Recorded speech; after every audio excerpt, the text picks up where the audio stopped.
سيئات أعمالنا من يهده الله فلا مضل له ومن يضلل فلا هادي له أشهد أن لا إله إلا الله وحده لا شريك له وأشهد أن محمدا عبده ورسوله وصفيه وخليله بلغ الرسالة وأدى الأمانة ونصح الأمة وجاهد في الله حق جهاده اللهم انفعنا بما علمتنا وعلمنا بما ينفعنا اللهم زدنا علما وارزقنا فهما سبحانك لا علم لنا إلا ما علمتنا إنك أنت العليم الحكيم أما بعد.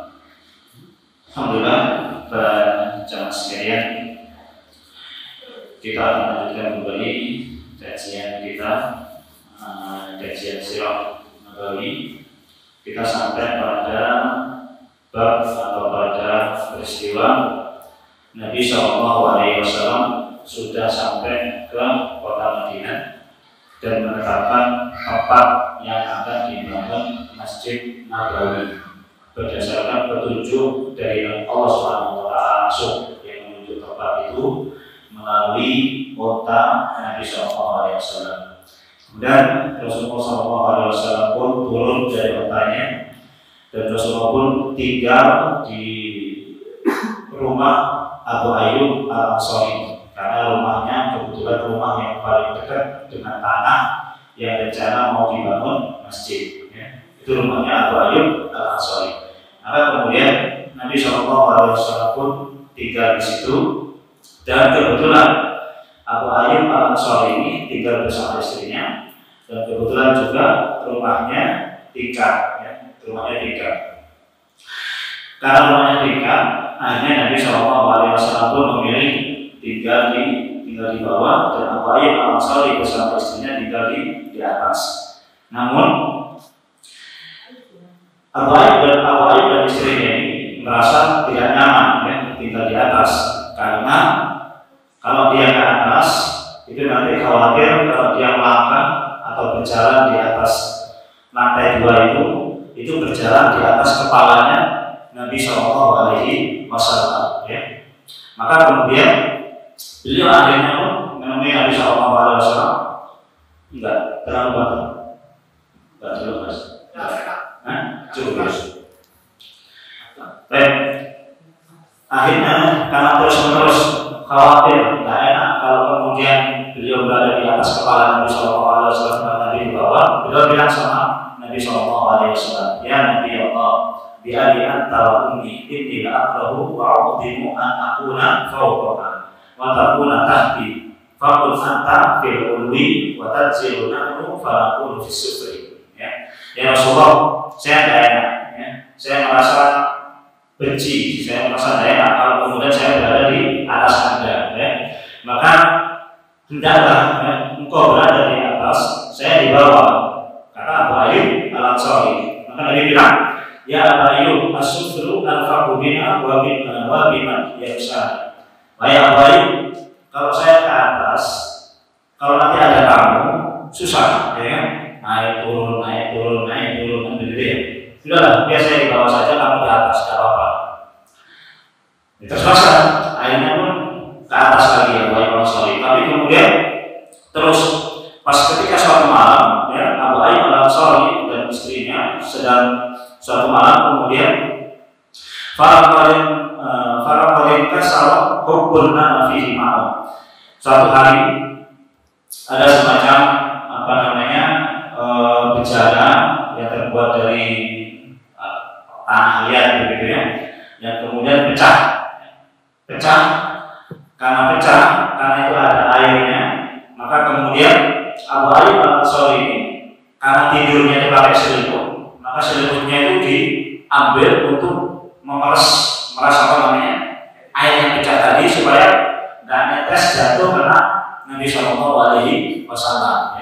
Itu pengorbanan Abu Ayyub Al-Ansari. Maka kemudian karena terus-menerus tidak enak dan sebagainya, dan terus beliau memaksa Nabi SAW agar mau pindah ke atas, Abu Ayyub ke bawah. Maka kemudian Nabi SAW pun menerima permintaan Abu Ayyub Al-Ansari. Maka kemudian Nabi Shallallahu Alaihi Wasallam pindah ke atas, Abu Ayyub Al-Ansari pindah ke bawah. Maka kemudian setelah Nabi Shallallahu Alaihi Wasallam pindah ke atas, maka Abu Ayyub akhirnya kalau mengantar makanan terpaksa naik ke atas, kan begitu ya? Karena beliau juga nggak sopan, nggak enak kalau menyuruh Nabi turun ke bawah. Akhirnya Abu Ayyub saking hormatnya kepada Nabi, akhirnya mengirim makanan ke atas, ya. Mengirim makanan ke atas. Qulna as'alun Nabi Sallallahu Alaihi Wasallam al-asad. Aku mengirim makan malam ke Nabi Sallallahu Alaihi Wasallam ke atas. Gitu. Fa'idha radda alaina fadlahu tayammamtu ana wa Abu Ayyub mawdi'a asabihi fa'akalna minhu nabtaghi bidzalika al-barakah. Jadi Abu Ayyub mengirim makan malam ke atas. Dan sengaja Abu Ayyub Al-Ansari ini mengirim makanan agak banyak makanannya, ya, agak banyak makanannya. Maka kemudian sama Nabi ya diambil secukupnya, nggak dihabisi. Ini umpama satu mangkok besar, satu piring besar gitu ya, diambil sama Nabi, kemudian dimakan. Ini masih ada sisa. Maka kemudian Nabi kemudian mengembalikan sisanya. Tayammam Tuhan wa Abu Ayyub mau diasobihi. Maka aku pun mengambil juga sisa yang kena tangannya Nabi Sallallahu Alaihi Wasallam tadi. Paham ya? Sisa makanan yang tadi itu bekas keruannya Nabi itu diambil sama Abu Ayyub sama istrinya, kemudian dimakan sama Abu Ayyub bersama istrinya. Fa'akan Nabi Muhammad tadi bidzalika al-barakah. Saya memakan itu dengan mengharap barokahnya Nabi Sallallahu Alaihi Wasallam. Jadi semua berkah ya, sudah pernah kita sampaikan. Rambutnya kalau potong diambil bawa pulang, berkah. Kalau Nabi muda belum nyampe ke tangan sudah diambil, diusap-usapkan, berkah ya. Nah sebagainya ya. Air keringat beliau ya diambil, diusap-usapkan, berkah.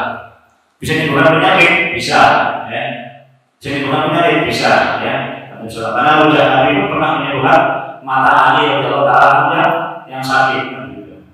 Itu semuanya Nabi Sallallahu Alaihi Wasallam, semua badan beliau semuanya berkah, ya, semuanya berkah ya. Itu Nabi Sallallahu Alaihi Wasallam. Kalau yang lain belum kuat. Ini bisa.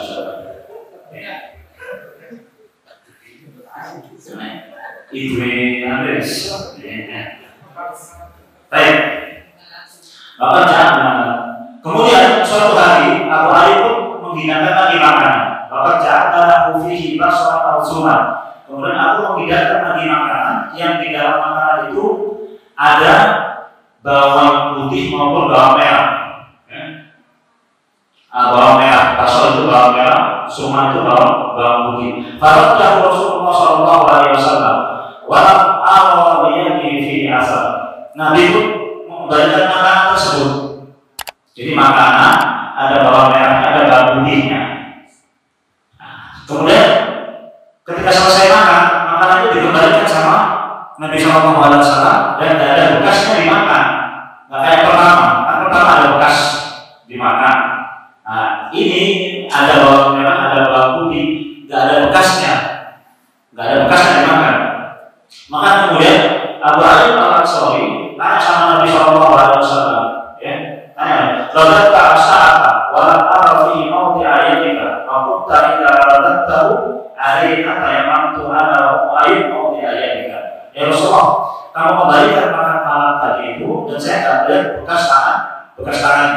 Padahal kalau kamu kembalikan, kami kemudian memakan bekas daripada tangan tadi mengharapkan barokah. Tapi sekarang nggak ada bekas makanan itu, nggak ada bekas diambil makanan itu. Apa yang menghalangimu untuk memakan makanan tersebut? Maka Nabi SAW mengatakan, Inni wajadtu fiha riha hadhihi syajarati wa ana rajulun unaji. Saya mencium bau bau pohon ini. Ini bau pohon, bawang merah maupun bawang putih.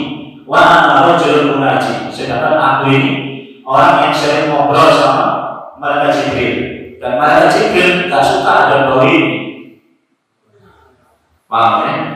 Dan malaikat Jibril gak suka bau ini. Bau apa namanya ini? Bau putih ya. Bau putih ya. Maka itu alasan Nabi Sallallahu Alaihi Wasallam. Kalau Abu Ayyub haram dua, ya Rasulullah apa itu haram? Ya, walakin akrahu, ya, walakin akrahu. Tidak haram, cuma aku tak suka. Ya, karena Nabi itu sering bermunajat, sering ngobrol sama malaikat Jibril, dan malaikat tak suka mencium bau tersebut. Ya. Tapi ini khusus bawang yang memang belum dimasak. Ya. Bawang atau punya, ya. Nah, dikunyah itu kalau baunya tak enak, jangan ke masjid. Ya. Jadi Nabi SAW pernah ke masjid itu ada orang bau putih, bau suruh keluar sama Nabi SAW. Tapi kalau kemudian sudah dimasak, jadi nasi goreng, jadi apa macamnya, tidak ada masalah, tidak ada masalah. Ya. Kalau tuh habis makan kemudian gosok gigi menuju masjid, tidak ada masalah juga. Yang penting tidak menimbulkan bau yang kurang sedap di masjid, karena itu tidak disukai oleh malaikat. Ya. Jadi malaikat itu dia merasa tersakiti kalau manusia itu tersakiti dengan sesuatu. Ya.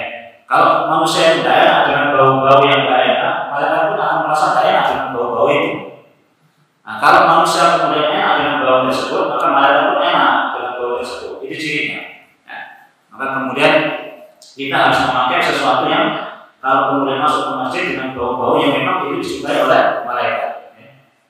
Baik, sama juga. Kemudian akhirnya Abu Ayyub Al-Ansari kurang para sahabat yang lain ya, juga sering kirim makanan kepada Nabi Sallallahu Alaihi Wasallam. Kurang lebih 3 hari itu ada 3 atau 4 orang yang kirim makanan kepada Nabi Sallallahu Alaihi Wasallam. Nabi tinggal di rumahnya Abu Ayyub Al-Ansari ini. Para ulama menyebutkan bahwasanya beliau tinggal kurang lebih 1 bulan ya, kurang lebih 1 bulan ya, karena nanti bangun masjidnya di situ. Kemudian rahimahullah, di sini ada 1 bab, ya, bab 4 jauh ke atas, tapi ini masih berkenaan dengan Abu Ayyub Al-Ansari. Ikramu Ibnu Abbas radhiyallahu anhuma di Abi Ayyub. Ibnu Abbas itu sangat memuliakan Abu Ayyub Al-Ansari. Kisahnya begini. Jadi jauh semenjak Nabi Sallallahu Alaihi Wasallam, ya, pada masa pemerintahan Ali bin Abi Thalib jadi khalifah ya. Jadi Nabi meninggal, kemudian Abu Bakar, kemudian Umar, kemudian Utsman, kemudian Ali ya. Abu Bakar itu 2 tahun, Umar itu kalau tidak salah 10 tahun, mungkin 10 tahun atau 12 tahun. Utsman itu kurang lebih 8 tahun ya. Itu berarti sudah sekian puluh tahun jalan. Abu Ayyub Al-Ansari ini masih hidup ya. Umurnya agak panjang, 9 bulan lebih. Kemudian pada waktu pemerintahan Ali bin Abi Thalib yang jadi gubernur di Basra, ya, yang jadi gubernur di Basra itu Ibnu Abbas, ya, yang jadi gubernur di Basra itu Ibnu Abbas. Kemudian suatu hari Ibnu Abbas ini mendengar Abu Ayyub Al-Ansari ini datang ke Basra. Ya. Abu Ayyub Al-Ansari datang ke Basra. Maka kemudian mendengar Abu Ayyub Al-Ansari ini datang ke Basra, maka waqala lahu ya la asna'an nabika kama sana'ta bi Rasulillah sallallahu alaihi wasallam. Saya akan memperlakukan kamu wahai Abu Ayyub sebagaimana kamu dulu memperlakukan Nabi sallallahu alaihi wasallam. Jadi Ibnu Abbas ini juga termasuk Ahlul Bait. Keturunan Al-Abbas itu termasuk Ahlul Bait Nabi sallallahu alaihi wasallam. Hasan, Husain Ahlul Bait ya, Ja'far Ahlul Bait dan sebagainya. Itu juga termasuk Ahlul Bait. Jadi ada Ahlul Bait yang jalurnya jalur Al-Abbas. Maka Ibnu Abbas itu termasuk Ahlul Bait. Karena dia termasuk Ahlul Bait dan Abu Ayyub Al-Ansari ini dulu sangat memuliakan Nabi sallallahu alaihi wasallam ketika beliau tinggal di rumahnya, maka beliau pun ingin membalas kebaikan Abu Ayyub Al-Ansari ketika Abu Ayyub Al-Ansari main ke tempatnya Ibnu Abbas. Paham ya? Tempatnya Ibnu Abbas. Maka kemudian ditanya sama Ibnu Abbas, kam alaika minad dain. Kamu punya utang berapa? Kamu punya utang berapa? Kata Ibnu Abbas, isruna alfa. Saya punya utang 20.000. 20.000. Nah ini disebutkan dinar atau dirham disebutkan ya. Kalau masih tahu, dinar, ya, ambillah dinar, 20.000 dinar. 1 dinar itu berapa gram emas? 4 gram. 1 gram berapa? 500.000. Kali 4 berarti 2 juta. 2 juta kali 20.000 berapa? 400 juta ya? Utangnya sekitar segitulah. Utangnya ya, kalau dirupiahkan sekitar 400 juta. Kalau maka harus mengatakan fa'atau arba'in alfa. Saya kasih 40.000. Wa asri tamaklukan, dan saya kasih 20 budak. Dikasih 40.000, dikasih wa asrina mamlukan, dikasih 20 budak. Wa qala Ibnu Abbas akan mafil baik. Semua rumah ini milik kamu. Semua rumah ini milik kamu. Semua rumah ini milik kamu. Dikasih 40.000 untuk bayar utang, dikasih 20 budak demi memuliakan Abu Ayyub Al-Ansari. Dan bila pun dikosongkan rumahnya, kosongkan rumahnya demi untuk memuliakan Abu Ayyub Al-Ansari. Dan ini adalah perintah Nabi SAW. Ini secara umum perintah Nabi SAW. Man sana'a ilaikum ma'rufan fakafi'uhu. Kalau ada seseorang yang berbuat baik kepadamu, fakafi'uhu, maka balaslah dengan yang serupa. Serupa. Atau dibalas yang lebih daripada yang dilakukan oleh Abu Abbas tadi. Fa'ilam tajidu ma tukafi'unahu, dan kalau kamu tidak ada sesuatu yang bisa membalas kebaikan orang tersebut, fad'u lahu hatta tarau annakum qad kafartumu. Doakan orang tersebut terus-menerus, doakan kebaikan bagi orang tersebut sampai kamu merasa itu sudah cukup membalas kebaikannya.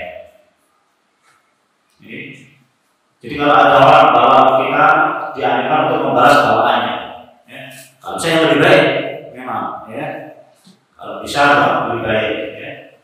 Nasi ayam pulang bawa kambing.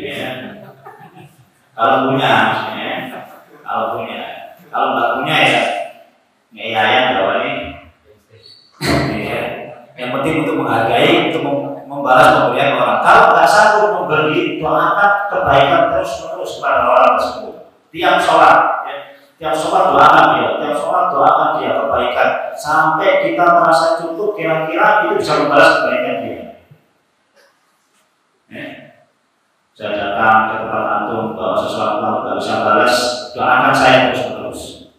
Kebaikan saya doakan sampai antum merasa cukup untuk membayar kebaikan yang diberikan orang lain kepada kita. Yang penting, yang jelas harus antum balas kebaikan orang itu. Harus antum kasih balik kebaikan orang tersebut. Harus kasih balik. Kalau nggak bisa sesuatu yang lebih baik daripada itu, doakan terus menerus sampai merasa bahwasanya itu sudah cukup membalas kebaikan orang tersebut. Itu adalah Nabi Shallallahu Alaihi Wasallam. Kemudian Nabi Shallallahu Alaihi Wasallam selama masih tinggal di rumahnya Abu Ayyub Al-Ansari, Nabi kemudian mengutus Zaid bin Harisah wa Abu Rafi' Maulahu radhiyallahu anhuma. Kemudian Nabi Shallallahu Alaihi Wasallam mengutus Zaid bin Harisah dan Abu Rafi'. Zaid bin Harisah itu dulu budaknya pamannya Khadijah, sama pamannya Khadijah dikasih ke Khadijah, sama Khadijah dikasih ke Nabi Shallallahu Alaihi Wasallam. Zaid bin Harisah itu budaknya, kemudian diangkat jadi angkat Nabi Shallallahu Alaihi Wasallam. Saking sayangnya Nabi Shallallahu Alaihi Wasallam sampai kemudian nasabnya itu ditaruh di belakangnya Usama bin Muhammad, tapi kemudian dilarang oleh Allah Subhanahu Wa Taala kembali ke Usama bin Zaid. Saking sayangnya Zaid bin Harisah namanya. Diutus oleh Nabi Shallallahu Alaihi Wasallam untuk ke Mekah, mengambil keluarga Nabi Shallallahu Alaihi Wasallam yang belum datang, yaitu putri-putri Nabi Shallallahu Alaihi Wasallam. Kemudian Fa'atahuma ba'ira ini, kasihlah kemudian 2 ekor unta, wa khamsani dirham, dikasih kemudian khamsani 500 dirham untuk membawa kepada Nabi Shallallahu Alaihi Wasallam. Maka kemudian selang beberapa lama kemudian datang Fatimah radhiyallahu taala. Kemudian Ummu Kulsum datang, ya. Kemudian Saudah binti Zam'ah. Saudah binti Zam'ah ini istri Nabi Sallallahu Alaihi Wasallam meninggal Khadijah. Ya. Jadi sebelum Aisyah, sebelum meninggal Khadijah, Saudah binti Zam'ah. Namun ketika menikah dengan Saudah binti Zam'ah ini memang usianya sudah lanjut, ya. Sudah 50 ke atas, ya. Dan beliau ketika Nabi Shallallahu Alaihi Wasallam menikah dengan Aisyah, maka Saudah binti Zam'ah ini mengatakan kepada Aisyah, wahai Aisyah, karena saya sudah tua, jatah saya kamu ambil tidak apa-apa. Ya. Jadi jatahnya Saudah binti Zam'ah dikasihkan kepada Aisyah radhiyallahu anha, tidak apa-apa kalau rela. Ya. Kalau tidak rela ya tidak boleh. Ya.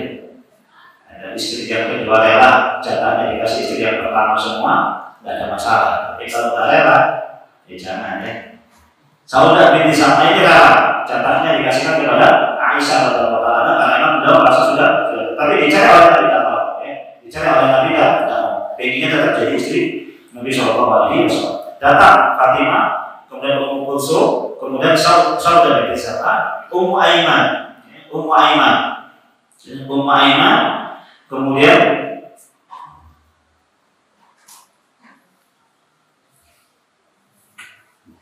Ummu Aiman ini istrinya Zaid bin Harisah, punya anak namanya Usama bin Zaid, ya, sama-sama dicintai pada Nabi Shallallahu Alaihi Wasallam. Ya. Kemudian Ruqayyah tidak bisa ikut. Ya. Ruqayyah bersama Utsman bin Affan terlebih dahulu. Ya. Ruqayyah bersama Utsman bin Affan sudah hijrah dulu. Sedangkan Zainab belum bisa hijrah karena suaminya masih musyrik. Suaminya masih belum beriman dan suaminya menahan Zainab untuk tidak boleh ikut bapaknya ke Madinah, ditahan sampai nanti pas perang Uhud kalau soal perang Badar. Kemudian keluarganya Abu Bakar juga datang, ya. Keluarganya Abu Bakar juga datang. Ummu Ruman itu istrinya Abu Bakar. Ya. Kemudian putri beliau yaitu Aisyah kemudian Asma. Ya. Jadi beliau ini punya 3 orang putri. Ya. Putri beliau namanya Aisyah, Asma, kemudian Ummu Kulsum, sama dengan putri Nabi Sallallahu Alaihi Wasallam. Ya. Punya 3 orang putri. Sampailah kemudian ke Madinah semua. Keluarga Abu Bakar, keluarga Islam sudah sampai ke Madinah. Kemudian ada satu peristiwa yang terjadi ketika sampai ke Madinah, yaitu wiladah Abdullah bin Zubair radhiyallahu anhu. Lahirnya Abdullah bin Zubair. Jadi Abdullah bin Zubair ini lahir. Ya. Ini anaknya Asma binti Abi Bakar. Jadi Asma ketika itu lahir dalam keadaan kondisi hamil, sampai ke Madinah lahir anak laki-laki. Namanya Zubair bin Awam karena Abdullah bin Zubair karena suami daripada Asma itu namanya Zubair bin Awam. Lahirlah anak laki-laki itu, maka kemudian Asma, ya, suaminya itu membawa bayi itu kepada Nabi Shallallahu Alaihi Wasallam liyuhannikahu, untuk ditahnik. Fa'akhadahu Rasulullah Shallallahu Alaihi Wasallam fawada'ahu fi hijrihi. Kemudian Nabi Shallallahu Alaihi Wasallam kemudian Nabi Shallallahu mengunyah kurma, dikunyah sampai halus, kemudian fahannakahu biha, ya. Kemudian ditahnikan di mulutnya Abdullah bin Zubair. Jadi Nabi mengunyah kurma sampai halus, diambil kurmanya sama tangan Nabi Sallam, kemudian dimasukkan ke mulutnya Abdullah bin Zubair, dioles-oleskan di langit-langit Zubair. Kenapa demikian? Ya. Semua para sahabat yang anaknya baru lahir mesti dibawa kepada Nabi Sallallahu Alaihi Wasallam. Kenapa? Karena awal syai'in dakhala batnahu riqu Rasulullah Sallallahu Alaihi Wasallam, tsumma da'alahu fabarraka alaihi wa sammahu Abdullah. Ya. Kenapa? Supaya air ludah Nabi Shallallahu Alaihi Wasallam itu masuk ke dalam tubuh anak tersebut, dan itu pasti berkah. Ya. Saya katakan ludahnya Nabi itu berkah, sehingga kemudian para sahabat itu, ya Rasulullah kalau ditahnik, supaya apa? Rasulullah kan mengunyah kurma, ya. Tentu mengunyahkan dengan ludahnya. Setelah lembut, halus, kemudian ditaruh di bayinya. Maka kemudian setelah makanan itu masuk ke dalam tubuh bayi tersebut, berarti apa?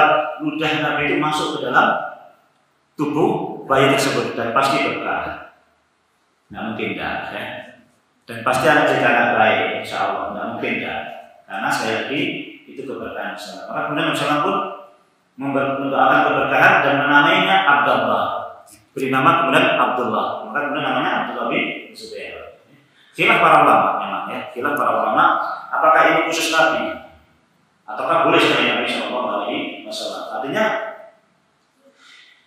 boleh kalau kita kemudian datang ke Ustaz, kalau anak saya ditahnik, ya, ditahnik, nanti Ustaznya kemudian punya kurma, ya, punya kurma sampai halus, kemudian diambil, kemudian ditahnikkan ke bayi tersebut, kemudian mendoakan keberkahan kepada bayi tersebut. Bolehkah demikian? Apakah ini khusus Nabi? Nah, inilah yang kira pada para ulama, dan kemudian jumhur para ulama mengatakan boleh saja, tidak ada masalah, ya. Boleh saja. Jadi antum kalau punya anak bayi bawa ke Ustaz, minta ditahnik, ya, kemudian minta didoakan, atau kalau memang mau minta nama boleh juga dan sebagainya, ya, tidak ada masalah. Kemudian,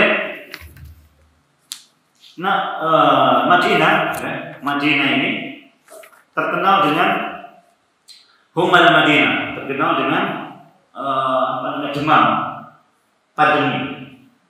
Jadi kalau umpama di daerah kayak semacam Papua mungkin, ya, itu kan sering pandemi malaria. Artinya itu memang daerah yang kalau masuk ke situ harus vaksin malaria dulu. Jadi ada daerah-daerah yang memang itu daerah pandemi satu penyakit tertentu, ya. Saya dulu pernah di daerah khusus Sulawesi Utara sana, di daerah kampung namanya lupa kampungnya. Itu memang pandemi. Memang daerah yang kalau masuk harus malaria. Nah, waktu itu saya masuk nggak pakai malaria, akhirnya kena juga malaria. Teman saya juga kena, akhirnya meninggal juga teman saya kamar. Ya. Teman saya kamar saya meninggal, saya yang gantikan kena juga. Alhamdulillah masih sehat. Kalau mau kena penyakit sana, insya Allah saya juga kemarin teman, insya Allah, ya. Baik, Humal Madinah terkena demam penduduk Madinah ini, sampai kemudian para sahabat yang datang pun terkena penyakit tersebut, ya, terkena penyakit demam tersebut, sampai kemudian karena saking kuatnya demam ini, suatu saat fadakhala Nabi Shallallahu Alaihi Wasallam masjid, kemudian masuk ke dalam masjid. Wanasu kuudun yusallun. Mereka ini sholatnya sambil duduk semua. Karena saking demamnya tinggi, nggak kuat. Ya, kalau mau sholat sambil berdiri mungkin nggak kuat. Sehingga kemudian para sahabat ini tidak ada Nabi SAW sholatnya sambil duduk semua. Maka Nabi SAW mengatakan apa? Sholatul qaidi nisfu sholatil qaim. Sholatnya orang yang duduk itu separuh dari sholatnya orang yang berdiri. Fatajassama an-nasu salata qiyaman ala nabihi min ad-dha'fi was-sukmi iltimas al-fadli. Maka kemudian seketika itu para sahabat, meskipun dalam kondisi sakit dan luar biasa dan tidak bisa berdiri, para sahabat pun berusaha untuk kemudian berdiri demi mendapatkan separuh. Bayangkan, demi mendapatkan apa? Separuh lagi pahala supaya bisa sempurna dari sholat duduk.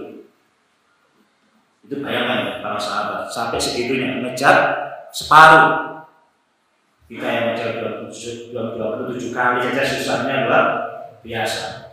Padahal cuma kena demam, ya. Soal di rumah, apa maksudnya? Nggak kena demam itu dibalas sama Allah Subhanahu Wa Taala kalau pergi ke masjid 27 kali. Satu rakaatnya itu 27 kali, satu rakaatnya. Jadi kalau kita sholat isya di rumah berarti dapat 4 pahala saja. Tapi kalau kita datang ke masjid 4 kali 27, itu nggak demam, itu pun nggak ngejar pahala itu. Ini para sahabat ini demam, nggak bisa berdiri, cuma separuh selisihnya. Selisihnya cuma separuh, ya kan? Kan kalau berdiri dapat satu, ini dapat separuhnya. Itu saja para sahabat sudah langsung mencoba memaksa dirinya untuk kemudian bisa sholat berdiri. Ya ini orang yang sudah sehat untuk kemudian sholat berjamaah di masjid 27 kali, susahnya luar biasa. Belum lagi langkah kita kalau kita pergi ke masjid, satu langkah kemudian menghapuskan dosa, satu langkah kemudian mengangkat derajat. Satu langkah menghilangkan dosa, satu langkah mengangkat derajat. Bayangkan kalau 1 kilo jalannya, berapa lama kira-kira 1 kilo? Ambillah 100 meter lumayan. Kalau langkah kita sekali langkah setengah meter, ya. Setengah meter. Kalau jarak ke masjidnya 100 meter berarti 200 langkah. 200 langkah berangkatnya, 200 langkah baliknya, berarti 400 langkah. Berarti 400 langkah itu terang 400 itu bisa menghilangkan dosa-dosa kita dan mengangkat derajat kita. Ya kan? Sehat nggak mau berangkat kebangkitan, ya. Sehat nggak mau berangkat kebangkitan kalau nggak mau ke masjid. Ini para sahabat kejar separuhnya saja dalam kondisi sakit saja maksa-maksa. Subhanallah, ya. Nah ini semangat para sahabat dalam mengejar keutamaan, ya. Semangat sahabat dalam mengejar keutamaan itu luar biasa, ya. Luar biasa. Kemudian hampir semua para sahabat kena, ya. Abu Bakar kena, Amir bin Fuhairah kena, Bilal kena, Aisyah pun kena, ya. Sampai kemudian Aisyah itu minta izin sama Nabi SAW untuk mengunjungi bapaknya. Kemudian sampai ke rumah, bapak di Abu Bakar, maka Aisyah mengatakan kepada Kaifa tajidu, bagaimana perasaan kamu wahai bapak? Waqala kullu imrin musabbahun fi ahli wal mautu adna min sirati ma'alihi. Kata Abu Bakar. Ini Abu Bakar ini ke kena demam. Ditanya sama anaknya Aisyah, bagaimana perasaan kamu? Dia bilang apa? Kullu imrin musabbahun fi ahli. Semua orang pagi-pagi bisa berkumpul dengan keluarganya. Wal mautu adna min sirati ma'alihi. Sedangkan kematian itu lebih dekat dari tali sejalan. Jadi sudah banyak orang mau dekat dengan kematian, saking panasnya itu sudah dekat dengan kematian. Wasa'alat Amir bin Fuhairah, Aisyah juga bertanya kepada Amir bin Fuhairah. Amir bin Fuhairah ini masih ingatkan kisahnya, budaknya Abu Bakar, ya, yang ikut hijrah mengantar Abu Bakar ke Madinah. Amir bin Fuhairah ditanya oleh Aisyah, bagaimana keadaanmu? Dia bilang, kalau ini wajadul maut qabla tauhid. Aku merasakan kematian sebelum aku merasakan kematian itu sendiri. Saking panasnya, ya, saking tingginya demamnya.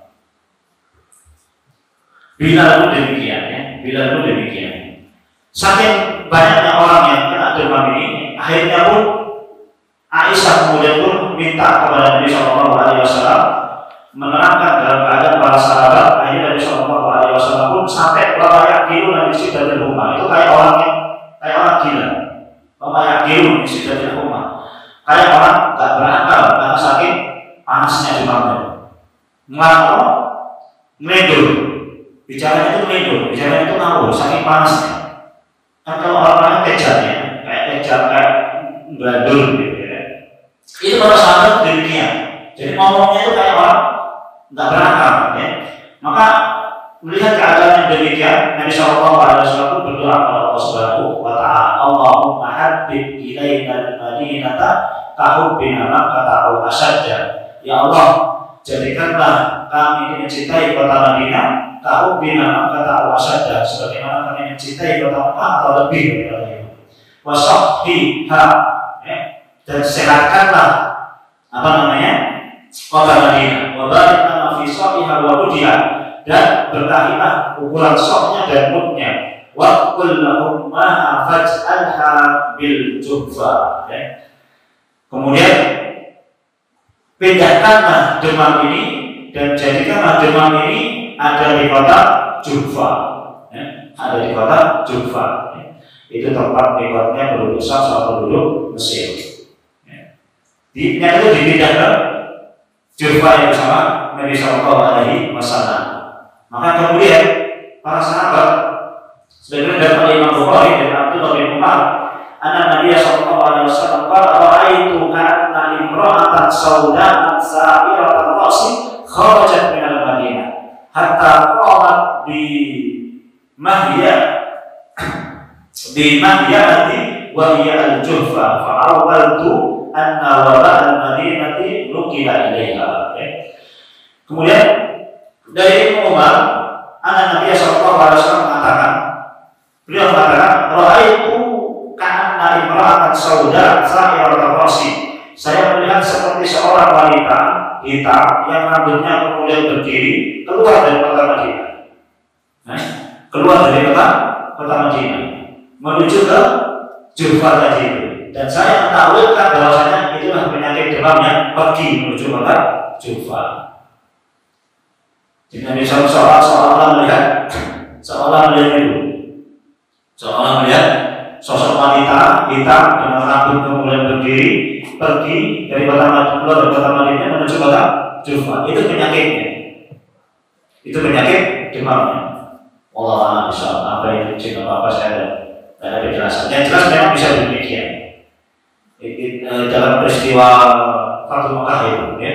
Dalam peristiwa Fathul Makkah, Khalid bin Walid disuruh kemudian untuk menghancurkan Uzza, ya. Suruh menghancurkan Uzza. Ditambahlah tiga pohon. Sama Khalid terbang semua, terus habis. Pulang ke Nabi Shallallahu Alaihi Wasallam. Saya sudah menentang atau menghancurkan Uzza. Kata Nabi Shallallahu Irji, balik. Kamu belum dapat apa-apa. Balik, akhirnya Khalid balik itulah baru ketemu dengan wanita yang hitam, tidak berpakaian, rambutnya kemudian terurai, dikasih pasir warna hitam, sama Khalid dibunuh sama Khalid, perempuan tadi itu. Baru bilang, ya semua saya bisa membunuh wanita begini. Fatil kala Uzza, itulah Uzza. Itulah Uzza. Memang jinnya yang nunggu Uzza itu yang dipotong itu. Mana juga begitu, yang menghancurkan kalau tidak salah Amr bin As atau siapa ya. Ada lagi sahabat yang menghancurkan itu juga wujudnya wanita hitam, berambut hitam, tidak berpakaian, rambutnya berdiri, dibunuh, yaitu berhala, itu jin berhala yang disebut oleh apa? Kafir. Nah ini Nabi SAW juga melihat seorang ada wanita yang hitam yang keluar dari kota Madinah masuk ke Juhfa, dan Nabi SAW mentakwilkan itu penyakit demamnya sudah pergi. Habis itu sembuh penyakit para sahabat, kemudian sembuh. Kemudian bab selanjutnya yang diterangkan di sini adalah Nabi Shallallahu Alaihi Wasallam kemudian menamai kota Madinah atau sebelumnya itu namanya Yasrib, ya. Sebelumnya namanya Yasrib. Maka kemudian ketika Nabi Shallallahu Alaihi Wasallam sudah sampai kota Madinah, maka Nabi SAW mengatakan bahwa sama al-Madinah wa Thaibah wa Tawbah, dinamakan Madinah atau dinamakan Thaibah atau dinamakan Tawbah, sama artinya baik. Thaibah juga baik, Tawbah juga baik. Sebagaimana dikatakan oleh Imam Muslim, qala sami'tu Rasulullah sallallahu alaihi wasallam yaqul inna Allah ta'ala sammal Madinata Tawbah. Saya mendengar bahwasanya Nabi SAW mengatakan Allah menamakan Madinah dengan nama Tawbah, nama Tawbah. Karena kalimat Madinah itu juga disebutkan dalam Al-Quran, wa mimman hawlakum minal a'rabi munafiquna wa min ahli Madinati maradu 'ala nifaq. Atau pakai kata-kata Tawbah, Tawbah, pakai kata Madinah atau Thaibah. Maknanya baik. Dan Nabi Shallallahu Alaihi Wasallam pun mengatakan Thaibah.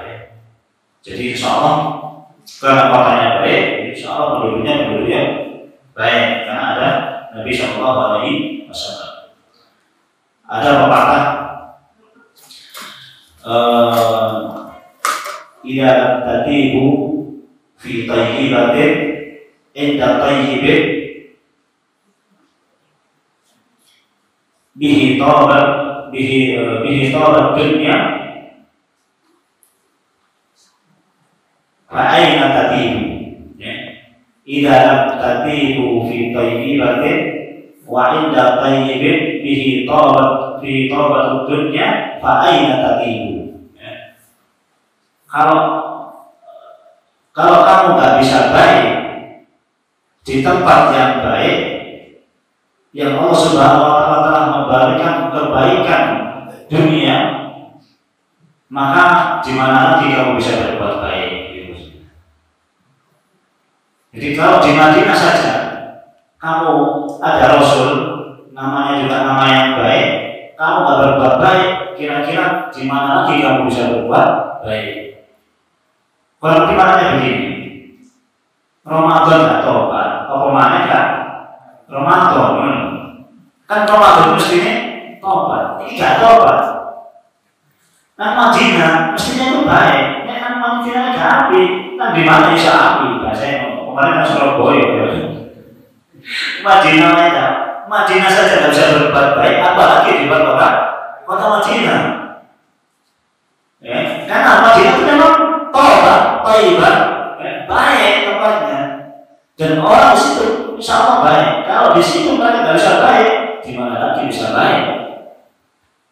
Yes, orang akhlak di Madinah, tapi mesti nanti di Madinah tambah rusak, ya, tambah rusak.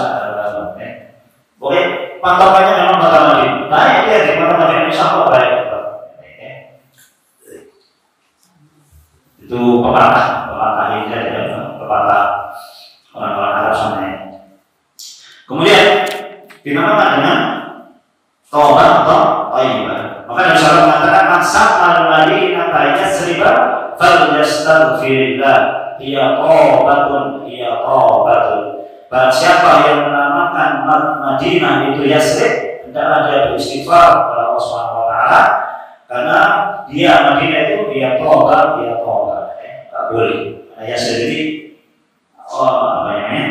orang munafik ketika perang Khandaq, kalau nggak salah ya. Waqala ta'ifatun minhum la tasrib la yaslam ya ahla waqala ta'ifatun minhum ya ahla yasrib la muqamalakum farji'u. Sebagian orang-orang munafik itu mengatakan ya ahla Yasrib, wahai penduduk Yasrib, la muqamalakum, tidak ada tempat bagi kalian, farji'u, pulanglah kalian. Mereka menyebut Yasrib. Yasrib ini memang bermakna celaan, ya. Celaan, mulama, cacian, ya. Celaan, cacian. Sebagaimana perkataan Nabi Yusuf alaihissalam ketika Nabi Yusuf alaihissalam memaafkan saudara-saudaranya yang telah berbuat dolim pada Nabi Yusuf mengatakan apa? La tasriba alaikumul yawm yaghfirullahu lakum innahu huwal ghafur innallaha arhamur rahimin wa huwa arhamur rahimin. La tasriba alaikumul yawm, tidak ada celaan bagi kalian pada hari ini. Ya, itu maknanya celaan. Maka kemudian itu diganti oleh oleh Nabi SAW dengan kata-kata taubat atau thayyibah. Kemudian di sini disebutkan beberapa hadis yang menjelaskan tentang keutamaan kota Madinah. Hadis tentang keutamaan kota Madinah. Yang pertama, Nabi Shallallahu Alaihi Wasallam menamakan kota Madinah dengan Thaubah, menamakan kota Madinah dengan Thaubah. Di antara keutamaan kota Madinah, umirtu bi qaryatin ta'kul qura yaquluna Yasrib wa hiya al-Madinatu tanfin nasa kama yanfil kiru khabasa al-hadid. Diriwayatkan dari Imam Muslim dan Imam Bukhari, Nabi SAW mengatakan, umirtu bi qaryatin ta'kul qura, aku diperintahkan menuju ke suatu negeri ta'kul qura, yang dia memakan negeri-negeri. Yaquluna Yasrib wa hiya al-Madinah, yaitu kota Madinah. Memakan negeri itu maksudnya menuju satu negeri yang nanti dari negeri itulah menuju menaklukkan negeri-negeri yang lain, ya. Dan faktanya demikian, ya. Semua penaklukan, ya, Jazirah Arab itu setelah hijrah ke Madinah, ya. Terjadi peperangan, kirim surat pesan kemari, nyerang Mesir dan sebagainya, sehingga kemudian banyak negeri yang ditaklukkan ketika dan sekarang kemudian sudah menjadi pemimpin di kota Madinah. Maka kemudian Madinah itu disebut apa? Takulul Blok, dia yang memakan negeri-negeri, gitu, ya. Itu maksudnya begitu. Tanfir nasa kama yang filkiru khabathal hadid, sebagai dia akan menafikan manusia, menghinakan manusia, ya, menghinakan manusia sebagaimana al-kiru khabathal hadid, sebagaimana pandai besi itu menghinakan karatan-karatan di besi. Jadi Madinah itu akan menghinakan orang buruk-buruknya, ya, yang tinggal orang baiknya saja. Jadi kalau buruk di kota Madinah, berbuat jahat di kota Madinah, sudah jelas itu orang buruk, ya. Lebih buruk lagi kalau dia keluar dari kota Madinah.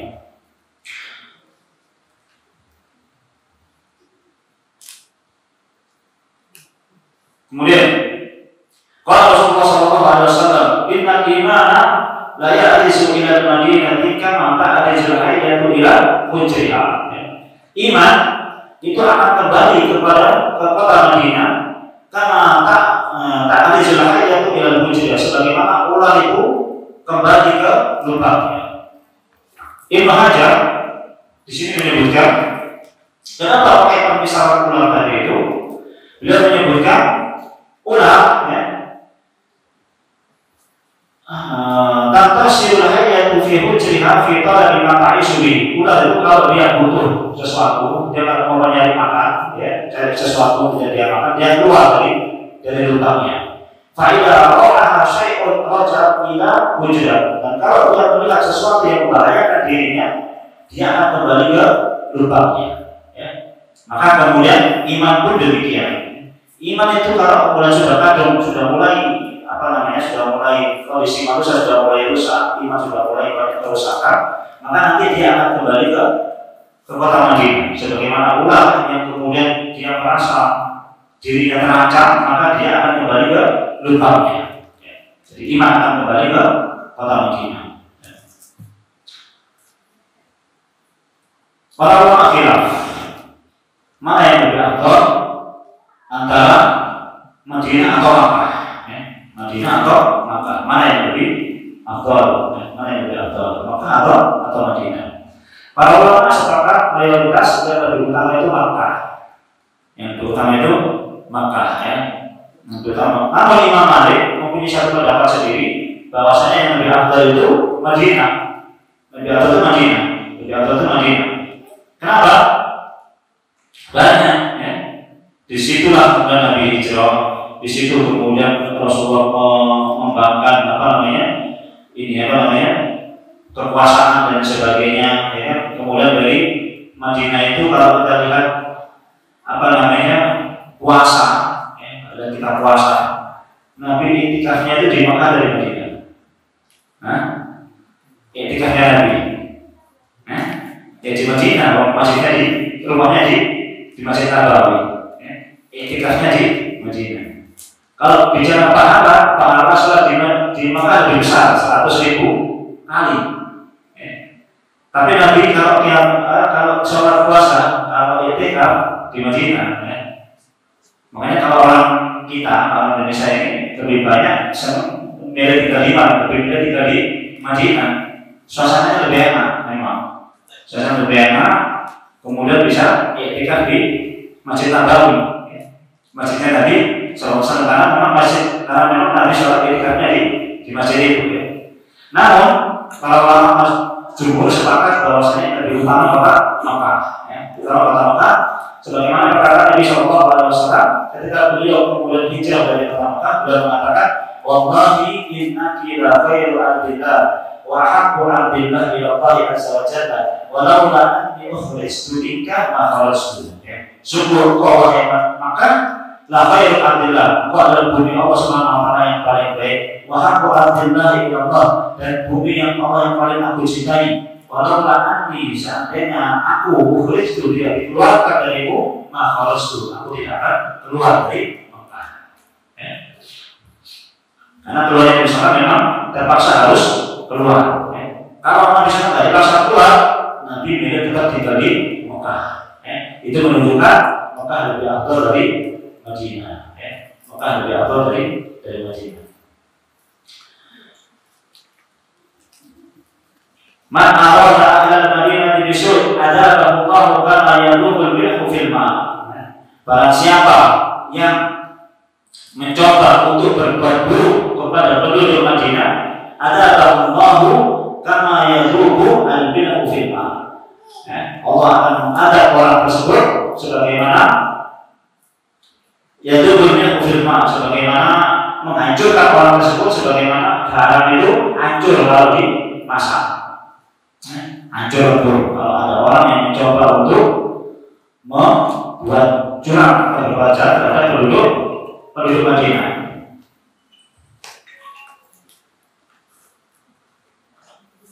Man akhafa ahlal Madinati akhafa Allah azza wa jalla wa alaihi rahmatullahi wal malaikati wal nasi ajmain. La yaqbalu Allahu minhu yaumil qiyamah sarfan wa adlan.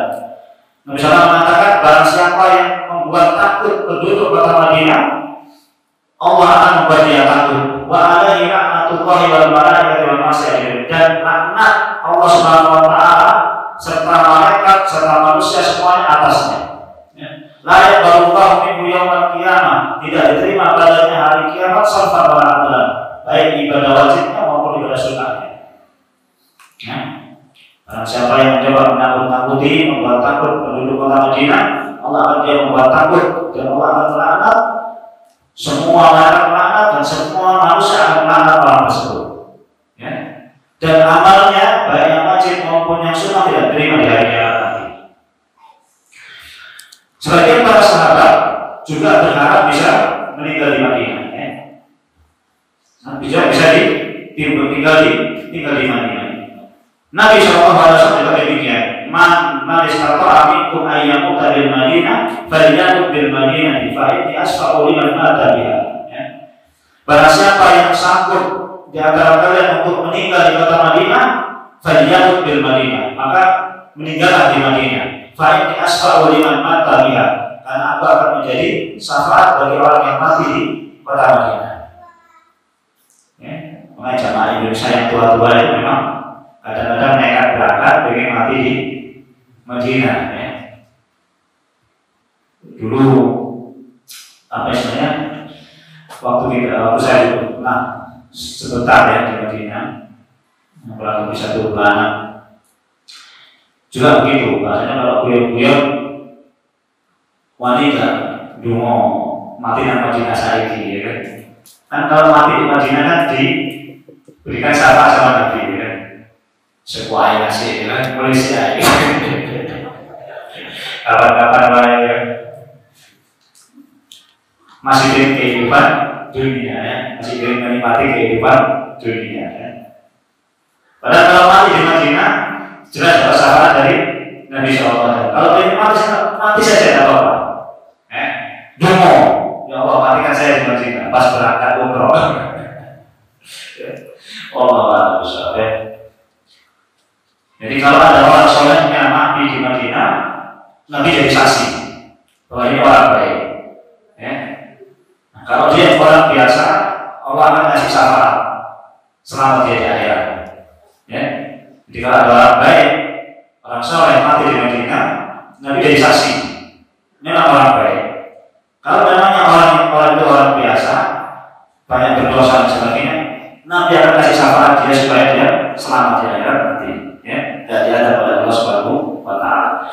Di antara para sahabat yang beranak-anak di kota Madinah itu Umar bin Khattab. Umar bin Khattab. Kalau Rasulullah Umar bin Khattab, beliau kemudian pernah berdoa begini. Umar bin Khattab pernah berdoa, Allahumma rzuqni syahadatan fi sabilika waj'al mauti fi baladi rasulika. Ya Allah, anugerahkan kepadaku sahid di jalanmu dan jadikanlah kematianku ini mati di negeri Rasulullah SAW. Kalau dipikir-pikir memang kurang ini, apa namanya, agak kontras. Ya. Beliau minta untuk kemudian mati syahid, namun mati syahidnya di Madinah. Kayak agak susah, karena orang syahid itu biasanya keluar, ya, keluar berperang ke satu negeri, ya, menaklukkan satu negeri, kemudian berperang dengan musuh, kemudian syahid. Nah, ini Umar minta syahid di jalan Allah, tapi di Madinah. Paham ya? Agak susah kan begitu ya? Karena orang syahid itu biasanya keluar dari kota Madinah, nyerang musuh, perang, kemudian mati. Tapi Allah Subhanahu Wa Taala kabulkan doanya Umar bin Khattab ini dengan cara bagaimana?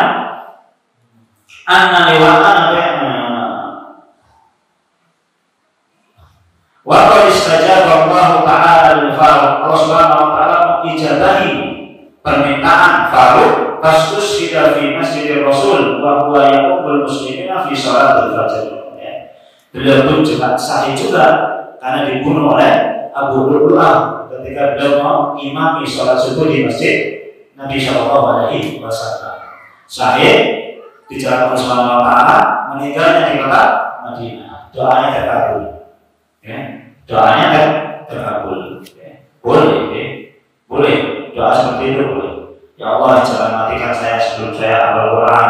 Boleh. Ya. Bisa jadi terkabul kita mati dalam keadaan hafal Quran.